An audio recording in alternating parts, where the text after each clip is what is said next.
आज हम clinical psychology का जो टॉपिक करने जा रहे हैं वो है मेंटल स्टेटस एग्ज़ाम। इसे मेंटल स्टेट एग्ज़ाम भी कहते हैं।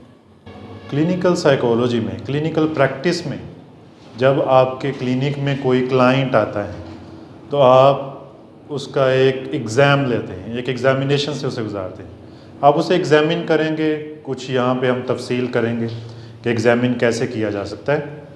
हमने उसका एक नफ्सियाती जायज़ा लेना है, उसका जहनी कैफियत मापने का एक जायज़ा लेना है। ठीक है, ये जायज़ा लेना बहुत ज़रूरी होता है। अगर वो क्लाइंट जिसे कोई चोट लग गई है या कोई और दिमागी बीमारी है तो वो सामने आ जाएगी, हम उसे रेफ़र भी कर सकते हैं किसी भी और मुआलिज के पास। और अगर वो हमारा ही क्लाइंट है तो फिर भी हमें उसकी बेहतर अंडरस्टैंडिंग हो जाएगी। बेटर अंडरस्टैंडिंग के लिए, बेटर डायग्नोसिस के लिए हमें उसका मेंटल स्टेट एग्ज़ाम लेना बहुत ज़रूरी होता है। तो ये कैसे लिया जाता है इसके बारे में हम बात करेंगे तफसीली। ये एक अहम क्वेश्चन है, पेपर में भी अक्सर आता है, तो आसान भी है। The mental status examination comes from the psychiatric tradition. ये आमतौर पे साइकेट्रिक ट्रेडिशन है। आमतौर पे साइकोलॉजिस्ट के बजाय साइकेट्रिस्ट जो हैं वो मेंटल स्टेट एग्ज़ाम लेते हैं क्योंकि उन्होंने मेडिकेशन करनी होती। लेकिन ये क्लिनिकल इंटरव्यू का हिस्सा है, साइकोलॉजिस्ट इसको यूज़ करते हैं, करना पड़ता है इसे यूज़। अच्छा, एक चीज़ और भी आप याद रख लें कि अगर हम मेंटल स्टेट एग्ज़ाम नहीं लेते किसी का, हमें कैसे पता चलेगा कि इसकी मेंटल स्टेट कैसी है, इसकी जहनी कैफियत कैसी है, ये क्या ये हमारी बात समझ रहा है, सुन रहा है। ये जानना बहुत ज़रूरी है। आप सीधा ही किसी की थेरेपी नहीं कर सकते। सबसे पहले आप अपने क्लाइंट का मेंटल स्टेट एग्ज़ाम लेंगे कि इस वक्त ये अपनी कौन सी हालत में है, क्या ये इसका कॉन्शियस जाग रहा है, क्या ये कॉन्शियसनेस में है, ये शऊरी कैफियत में है भी या नहीं। अगर कोई क्लाइंट शऊरी कैफियत में नहीं है तो आप उसे जो मर्ज़ी बोली जाए उसे कोई समझ नहीं आएगी। तो उसे उसकी कैफियत जानना बहुत ज़रूरी होगा। इसी को कहते हैं मेंटल स्टेट एग्ज़ाम।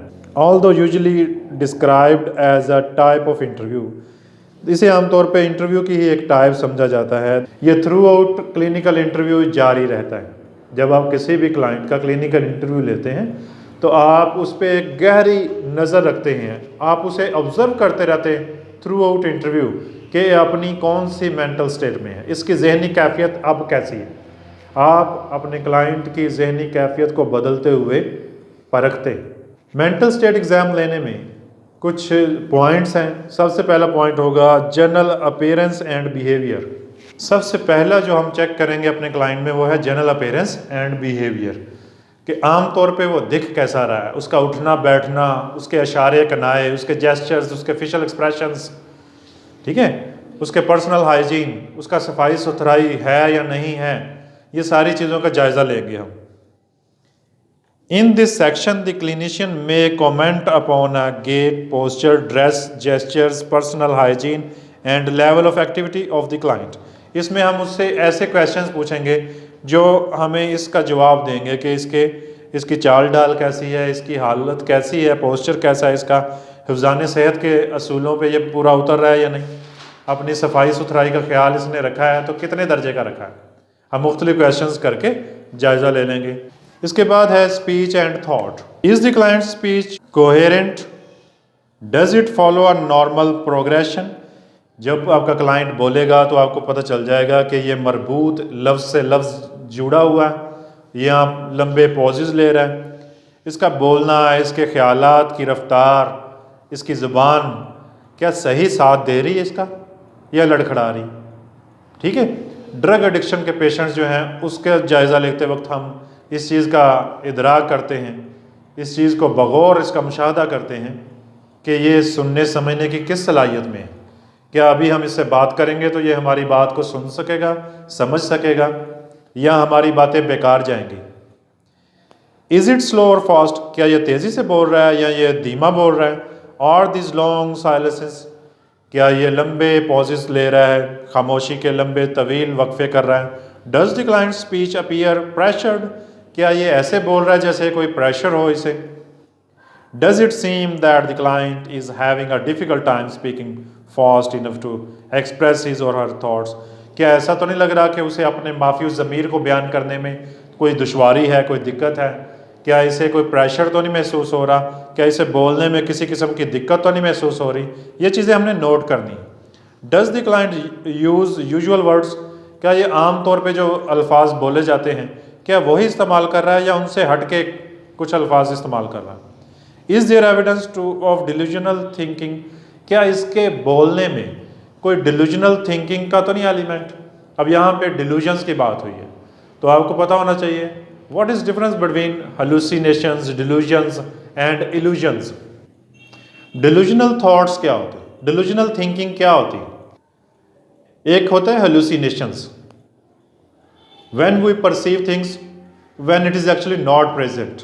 आपको ऐसी चीज़ें दिखाई दें, आपको ऐसी चीज़ें महसूस हों, आपको सुनाई दें, आपको डिफरेंट जायके महसूस हों, ये सारी, हालांकि आपने कोई चीज़ नहीं खाई, हालांकि कोई चीज़ मौजूद नहीं है जो आपको दिख रही है, तो ये सारे के सारे होंगे वहम, हेलुसिनेशंस। डिल्यूजन्स क्या होता है? Holding a wrong belief, holding a false belief. ठीक हो गया? जब आप इरेशनल थॉट्स रखें, ये होंगे डिल्यूजन्स। डिफरेंट डिल्यूजन्स होते हैं, जैसे कि डिल्यूजन ऑफ परसिक्यूशन है, आपको लगे कि आपका जहन किसी के कब्जे में है। ठीक है?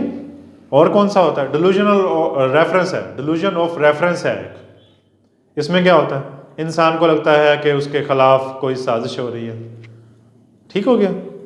पैरानोया, पैरानॉइड होते हैं कुछ लोग, उनको शकूक व शुबहात रहते हैं कि उनकी जान को ख़तरा है, कोई उसके खिलाफ साजिश कर रहा है, वो शक करते हैं दूसरे पे। ये सारे के सारे डिल्यूजन्स की अक़साम है। ठीक है? और इल्यूजन्स क्या होते हैं? रॉन्गली, इल्तबास जिसे कहते हैं, wrongly perceive stimuli when it is actually present. कोई चीज़ मौजूद है लेकिन आपने उसे परसीव गलत कर दिया। Wrong perception of stimulus. रस्सी को आपने सांप समझ लिया, दूर सड़क पर जो धूप की वजह से हीट है उसे आपने क्या समझा? जैसे पानी हो रोड पे। ठीक है? इस दुनिया में सबसे बड़ा इल्यूजन क्या है? कि ज़मीन घूम रही है और हमें इसका पता भी नहीं है, अपने मदार में भी घूम रही है। ठीक है? तो हमें इसका बिल्कुल भी पता नहीं, हमें महसूस ही नहीं होता कि ये घूम रही है। Is the client evasive and defensive or frank and open? क्या आपका क्लाइंट जो है वो नागवार तो नहीं महसूस कर रहा? क्या वो किसी किस्म की मज़ाहमत तो नहीं शो कर रहा? या वो ओपनली डिस्कस कर रहा है, अपने आप को डिस्क्लोज कर रहा है? इसके बाद होगा कॉन्शियसनेस। हम देखेंगे कि हमारा क्लाइंट अपनी शऊरी कैफियत में है, वो अटेंटिवली हमें सुन पा रहा है, समझ रहा है या नहीं। Is the client alert and attentive? Is there a clouding of consciousness? हम देखेंगे कि वो शऊर की कैफियत में है, क्या जो हम बोल रहे हैं, क्या जो चीज़ें यहाँ पे हो रही हैं वो अभी के लम्हे में इसे महसूस कर रहा है या वो कहीं और खोया हुआ। इसके बाद परसेप्शन। परसेप्शन इदराक को कहते हैं। Is there evidence of hallucinations either during the interview or in the past? क्या माजी में इसे हेलुसिनेशंस का सामना रहा है, ये वहमों का शिकार रहा है? अभी इंटरव्यू के दौरान तो नहीं इसने कोई वहम किए, आपको फ़ौरन पता चलेगा। उसके बाद आ जाएगा obsessions and compulsions. Does the client engage in compulsive activity, for example repeatedly checking his or her own pulse? अपनी नर्व्स चेक कर रहा है बार बार। Does the client report intrusive and repetitive thoughts? क्या क्लाइंट ने कहा आपको ये चीज़ बताई है कि उसे बार बार एक ही जैसे ख्यालात आते हैं और मुदाखलत करते हैं उसकी डेली लाइफ में? Does he or she recognise the irrationality of the obsessions and compulsions? अब इसमें करना हमने क्या होता है, एक डिसऑर्डर है जिसे कहते हैं OCD, obsessive compulsive disorders. Obsessions कहते हैं रेपिटेटिव थॉट्स को, रिपीटेडली जो थॉट्स आए, किसी को भी सोचें आए, ख्यालात आए। फॉर एग्जांपल किसी को ये लगे कि उसके हाथ को जम्स लगे हैं, किसी को ये लगे कि उसे कोई मारने वाला है, किसी को ये लगे कि वो यहाँ पे गैर महफूज है, बार बार एक ही जैसे जो थॉट्स आए उसे कहते हैं ऑब्सेशंस। अच्छा, ये जो थॉट्स आते हैं आमतौर पे ये हाकमाना होते हैं, हुक्म दिया जाता है कि हाथ धो लो, तुम्हारे हाथ को जम्स लगे। ठीक है? तो ये बहुत ही ज़्यादा काबिल रहम सिचुएशन होती है कि किसी को ऐसे थॉट्स आएँ, ऐसे ख्यालात आएँ जो उसे तंग करके रख दें, जो उसकी जान ना छोड़ें, उसे हाथ धोने ही पड़े। वो बार बार बेचारा हाथ धोता रहे, उसे हर वक्त यही एहसास हो कि उसके हाथों को जर्म्स लगे हैं, उसे हाथ धोने ही पड़ेंगे। अच्छा, इस बीमारी या इस डिसऑर्डर की नेक्स्ट स्टेज होती है कंपल्जन्स। जब इंसान उस ऑब्सेशंस पर अमल दरामद करना शुरू कर देता है, उसे कहते हैं कंपल्जन्स। ठीक है, फॉर एग्जाम्पल, अगर तो सिर्फ ख्याल आए कि हाथ धो लो, अगर तो सिर्फ ख्याल आए कि कहीं मैंने बाहर गाड़ी लॉक की है या नहीं, मुझे दोबारा चेक करना चाहिए, अगर तो अकेले थॉट्स आ रहे हैं तो उसे कहते हैं ऑब्सेशंस, ऑब्सेसिव है ये। और अगर उस ऑब्सेशंस पे अमल भी करना शुरू हो जाए, बार बार गाड़ी चेक कर रहा है, बार बार हाथ धो रहा है, कि उसे लग रहा है कि उसे एहसास है कि उसे जरासीम लग गए, तो इसका मतलब है कि उसका डिसऑर्डर कंपल्जन तक पहुंच गया है। ना सिर्फ ऑब्सेशंस है उसे, बल्कि कंपल्सिव एक्ट भी है उसके साथ। Got it? ऐसे लोग जो हैं वो जरासीम या कोई और ऐसी चीज़ का खौफ मुसल्लत कर लेते हैं। मैं अपने क्लाइंट की आपको एग्जांपल देता हूँ। उन्होंने मुझे अपने घर बुलाया कि आपने इसका मुआयना करना है। मैं देखना चाहता था कि वो अपने घर वाली सेटिंग में कैसा बिहेव करता है। तो जब मैं घर गया तो वो वॉशरूम में था, वो गुस्ल ले रहा था, वो नहा रहा था, वो बाथ ले रहा था, और वो तकरीबन पौना घंटा बाथरूम में रहा। और मेरे जाने से पहले वो पता नहीं कितनी देर का वॉशरूम में था। समझ रहे मेरी बात? तो जब वो निकला है तो उसकी स्किन बता रही है कि देर तक पानी का एक्सपोजर रहा है, पानी में ये रहा है। तो वो फिर मेरे सामने बैठा। थोड़ी देर में मैंने उसे चेक करने के लिए कुछ क्वेश्चन किए, तो उसने ऐसे जवाब दिया जैसे उसे कोई मसला ना हो। तो मैंने उससे कहा कि ये टेबल गलत जगह पे पड़ा है, हमें ये टेबल थोड़ा सा साइड पे करना, ज़रा दूसरी तरफ से पकड़ना। मुझे पता था कि इसके ऑब्सेशंस, इसके कंपल्जन्स शो हो जाएंगे अगर इसमें हुए। तो उसने टेबल को पकड़ने से हिचकिचाहट शो करवाई। फिर वो अंदर से वही टॉवल लेके आया, टॉवल उसने हाथों के ऊपर रखा और फिर उसने टेबल उठाया मेरे साथ। ठीक है, और उसकी वालदा ने मुझे बताया कि ये पानी कूलर की टूटी के साथ मुंह लगा के पीता है, इसे लगता है कि गिलास में जरासीम होंगे। ऐसे पेशेंट्स बहुत ज़्यादा मुश्किल हालत में होते हैं। ऐसे पेशेंट्स को अपने ऑटोमेटिक थॉट्स पे कंट्रोल नहीं रहता, तो हमें इनको इस चीज़ से निजात दिलानी होती।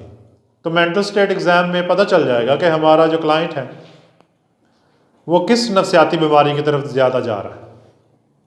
किसी भी पर्सन को एक से ज़्यादा नफ्सियाती बीमारियां या एक से ज़्यादा सिम्टम्स भी हो सकती हैं, क्लस्टर ऑफ सिम्टम्स भी हो सकता है। ठीक है, उसके बाद है ओरिएंटेशन, इसे वाकफियत कहते हैं। हम अपने क्लाइंट की वाकफियत चेक करेंगे कि उसे कितनी खबर है अपने सराउंडिंग की, अपने इर्द गिर्द से वो कितना बेगाना है या कितना वाकिफ़ है।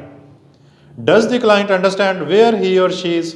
हम अपने क्लाइंट से ऐसा क्वेश्चन पूछेंगे कि हमें पता चल सके क्या ये इस चीज़ से वाकिफ़ है, ये अभी कहाँ बैठा हुआ है। व्हाट टाइम ऑफ डे, अभी दिन का कौन सा वक्त चल रहा है, वीक, ये हफ्ता कौन सा है, और ईयर, ये साल कौन सा है। And who he or she is, और वो कौन है। हम उससे उसका नाम भी पूछ सकते हैं। वो अपने आप को लड़का समझ रहा है, लड़की समझ रहा है, वो अपने आप को क्या समझ रहा है। For example, the client who adamantly insist that he is Jesus Christ. कोई अपने आप को समझेगा कि मैं हज़रत ईसा अलैहिस्सलाम हूँ, नाउज़ बिल्लाह। ठीक है, ये ऐसे ऐसे दावे कर देते हैं जो आमतौर पे दूसरे लोग जो हैं पागल कहते हैं इनको। तो इसका मतलब ये हुआ कि इनमें क्या चीज़ है, डिल्यूजन ऑफ ग्रैंडियोस है। ग्रैंडियोसिटी कहते हैं खबते अजमत को।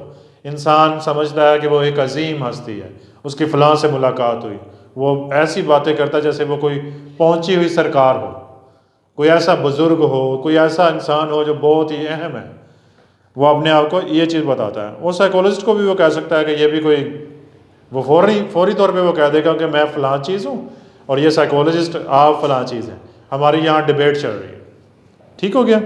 अब इसमें ऑब्सेशंस, कंपल्जन्स या पैरानॉइड होना, कि शकूक व शुबहात होना, या कोई भी और खबत, ऑब्सेशंस, डिल्यूजन्स का सवार होना, ये डिफरेंट डिसऑर्डर्स के सिम्टम्स हैं, किसी एक डिसऑर्डर की सिम्टम नहीं है। Got it? हम उससे पूछ सकते हैं कि वो इस वक्त कहाँ पे है, ये कौन सी जगह है और ये कौन सा वक्त है, और उसे लेके कौन आया है, उसके साथ कौन आया, क्या उसे कोई खबर है या नहीं। जैसे जैसे हम सवालात आगे बढ़ाएंगे तो हमें अपने क्लाइंट का मुआयना करते जाएंगे हम कि उसे कितनी खबर है अपने सराउंडिंग की। Got it?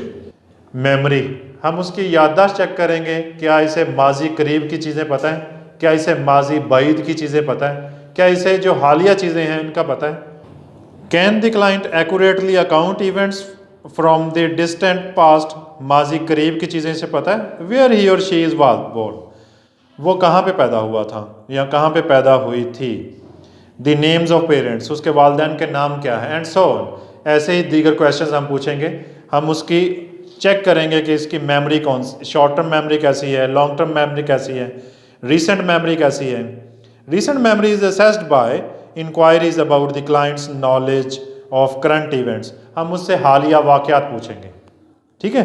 उसकी ज़िंदगी में हालिया वाक़यात क्या हुए, उसकी सराउंडिंग में हालिया वाक़यात क्या पेश आए। Short term memory can be assessed by asking the client to remember the names of 3 items or a set of numbers and then checking his or her recall a few minutes later. हम उसे कोई चीज़ बताएंगे, कुछ numbers बताएंगे और चंद minute बाद वो numbers पूछ सकते हैं, वो नाम पूछ सकते हैं जो उसे बताएं। हम चेक करना चाहते हैं कि इसकी शॉर्ट टर्म मेमोरी कैसी है। हमने जो भी बात की थी, क्या थोड़ी देर बाद, कुछ मिनट बाद इसे वो बात याद रहती है या नहीं। हमें अंदाज़ा हो जाएगा कि वो किस कैफियत में है। इसके बाद है attention and concentration. Is the client easily distracted or his or she able to sustain attention, क्या वो जल्दी से डिस्ट्रैक्ट हो जाता है या वो सस्टेन कर पाता है अपनी तवज्जो, या उसकी तवज्जो मबजूल होती रहती है, वो फोकस कर पा रहा है या नहीं, वो तवज्जो दे पा रहा है या नहीं। Having the client count backward from 100 by 7s is the technique some clinician use to assess level of concentration. कुछ क्लिनिशियन जो हैं वो अपने क्लाइंट को गिनती सुनाने को कहते हैं कि 100 से पीछे की जानिब को 7 डिजिट मुझे बताओ। इससे वो चेक करते हैं कि मेरा क्लाइंट तवज्जो दे पा रहा है, क्या वो हिसाब कर पा रहा है। This strategy is called serial 7s, इसे सीरियल 7 स्ट्रेटजी कहते हैं। उसके बाद है general information. Can the client name the president and his immediate preceders, क्या इसे प्रेसिडेंट का नाम पता है या पहले प्रेसिडेंट्स का नाम पता है या पीछे आने वाले जो बाद में प्रेसिडेंट आए हैं, किसी का भी नाम पता है। हम जनरल इंफॉर्मेशन उसकी चेक करेंगे, क्या इसे कोई खबर है या बेगाना है इर्द गिर्द से। Can he or she provide the approximate dates of important historical events, क्या उसे चीदा हिस्टोरिकल इवेंट्स की डेट्स पता है जो बहुत ही फेमस होती हैं, जैसे कि पाकिस्तान कब बना, वर्ल्ड वॉर कब हुई, ठीक है। ऐसे दीगर छोटे छोटे जनरल इंफॉर्मेशन चेक करने के लिए हम क्वेश्चंस करेंगे उससे। इसके बाद इंटेलिजेंस चेक करेंगे। इंटेलिजेंस चेक करने के लिए हम कुछ क्वेश्चंस करेंगे। Mental status observations usually include a gross estimate of the client's level of intellectual functioning based upon his or her educational history, vocabulary, general fund of information and reasoning abilities. हम उससे कोई भी छोटी छोटी चीज़ें पूछ लेंगे तो उसका हम लेवल ऑफ इंटेलेक्चुअल पता चल जाएगा हमें कि इसकी इंटेलेक्चुअल फंक्शनिंग कैसी है, ठीक है। हम छोटे छोटे क्वेश्चंस करके उससे हिसाबदानी के क्वेश्चन हो सकते हैं और दीगर क्वेश्चंस हो सकते हैं, तो हमें उसका इंटेलेक्चुअल पता चलेगा। तो इस सिलसिले में हम एब्स्ट्रैक्ट थिंकिंग भी उसकी चेक करेंगे। इनसाइट एंड जजमेंट, इसमें हमने क्लाइंट की इनसाइट चेक करनी है। इनसाइट कहते हैं सेल्फ अवेयरनेस को, क्या उसे खबर है कि उसे नफ्सियाती मसाइल हैं, वो अपने आप से बेगाना तो नहीं है कहीं। Can the client provide a reasonable account of his or her problems, क्या उसे अपने मसाइल का कुछ पता है, वो अपने आप के बारे में कितनी इन्फॉर्मेशन रखता है, क्या उसे खुद की खबर है या नहीं। इसके बाद है higher cognitive functioning. Higher cognitive functioning, हम उसके आला जहनी अमाल देखेंगे, जायज़ा लेंगे कि उसका जहन कैसे काम कर रहा है। Can the client think abstractly, यानी कि उसे चीज़ों के कॉन्सेप्ट समझ आते हैं। A commonly used strategy for assessing abstract thinking is to ask the client to interpret a proverb. हम उसे कोई कहावत या कोई मकूला सुना के कहेंगे कि ज़रा इसका मतलब तो बताना। ये एक तरीका है किसी का भी जहन की जो हायर कॉग्निटिव फंक्शनिंग है, चीज़ों को समझने की जो ताकत है, सलाहियत है, उसको परखने के लिए।